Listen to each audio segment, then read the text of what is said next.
Hello everyone, कैसे हैं आप सब। आई होप अच्छे होंगे, स्वस्थ होंगे और मस्त होंगे और अपनी पढ़ाई भी अच्छे तरीके से मेहनत करके कर रहे होंगे, क्योंकि मेहनत करना बहुत ही ज़रूरी है। और मैं आज इस टॉपिक पे बात करने आई हूँ कि अभी जो फॉर्म आया है एस्टेट बिहार का, उसके लिए आज से फॉर्म फिलअप होना शुरू हो रहे हैं और आगे 19 तारीख तक फिलअप होंगे। तो आप लोग जिन लोगों ने भी एस्टेट का नहीं दिया है तो वो दे सकते हैं। मैंने पिछली बार फॉर्म डाला था तो मेरे 150 में से 115 नंबर आए थे और मैंने कैसे ये फॉर्म फिलअप किया था, बहुत मुश्किल से कर पाए थे, क्योंकि कोई जाने के लिए वहाँ तैयार नहीं था। कैसे मैंने तैयारी की थी, तो मैंने सिर्फ 1 मंथ में इसकी तैयारी की थी, क्योंकि उस टाइम पे मेरा सीटेट का पेपर भी लगा था। मैं पोस्ट ग्रेजुएशन कर रही थी, तो पोस्ट ग्रेजुएशन का भी पेपर लगे हुए थे और ये एस्टेट का भी पेपर लगा हुआ था।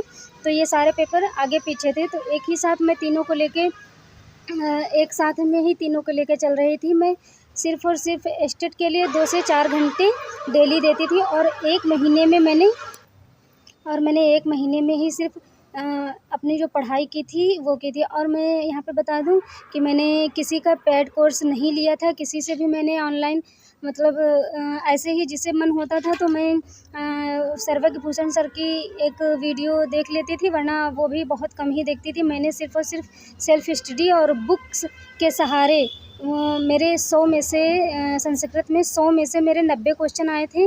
और जीएस मैंने बिल्कुल भी छुआ ही नहीं था, क्योंकि उतना टाइम नहीं था जीएस पढ़ने का, और मैंने बिल्कुल नहीं छुआ था। और सीडीपी मैंने वो पहले टेक्स्ट बुक पे इस टाइम पे पढ़ा रहे हैं दीपक हिमांशु सर, मैंने उनसे सीडीपी के लिए पढ़ा हुआ था। और बाकी मेरा ऐसे ही करके 115 नंबर आए थे। मैंने और कुछ किसी का कुछ पेड कोर्स नहीं लिया था, कुछ भी नहीं किया था। सिर्फ़ और सिर्फ बस वही एक बुक थी। बुक वो कौन सी है, सर्वज्ञभूषण सर की है बुक, लक्ष्य बिहार करके वो बुक है। मैंने वो पूरी बुक जो है पढ़ डाली थी, मतलब शुरू से लेके लास्ट तक पूरे जितना दिया गया था वो सब पढ़ डाला था।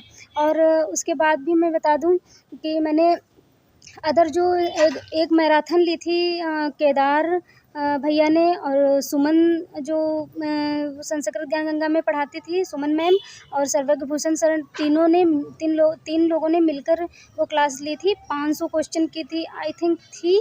तो मैंने उसमें से 100 क्वेश्चन तक देखे थे, उसके बाद मैंने वो भी स्किप कर दिया था, क्योंकि मैं और सिर्फ उनकी जो बुक थी लक्ष्य बिहार उसी से पढ़ती थी और उसी से क्वेश्चन प्रैक्टिस भी करती थी। और हाँ, पीछे जितने भी प्रीवियस ईयर के क्वेश्चन जो दिए हुए हैं, पेपर दिए गए थे, वो सारे मैंने हल किए हों, भले ही वो बीपीएससी मेन पेपर के हों।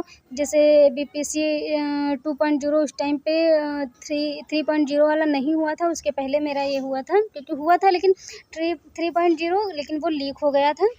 सिर्फ 2 पेपर उसके थे और स्टेट के पेपर टीआरई 3.0 के 2 पेपर थे और स्टेट के पेपर थे। तो मैंने वही सारे सॉल्व किए थे और मैंने अदर कहीं से भी पढ़ाई नहीं की थी, बहुत ज़्यादा पढ़ाई भी नहीं की थी।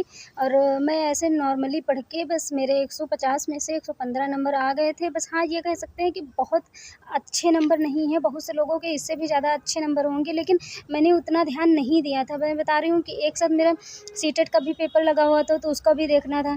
और सीटेट में मैंने बहुत अच्छे से भी बहुत ज़्यादा पढ़ाई नहीं, बस वही 2 से 3 घंटे दिए थे सीटेट के लिए भी।